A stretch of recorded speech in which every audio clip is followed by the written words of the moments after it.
नमस्कार, मी अरुणा विकास लामतुरे नांदेडवरून बिलॉंग करते।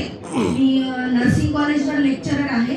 मला एक 3-4 वर्ष सर्वाइकल पेन होतं सर आणि मी 5-6 लाख रुपये घातले। मला 8 दिवसाला ट्रॅक्शन वगैरे द्यायला लागायचं, पण ज्यावेळेस मी मार्केटिंग वगैरे कधी केलेली नाही, मी नर्सिंग फील्डमध्ये लेक्चर करायची, पण अमृत ज्यूस आणि पॉवर बूस्टर घेतल्यानंतर सर मी ज्यावेळेस टीचिंग करायची ना, तर माझा हात हा राईट हँड बोर्ड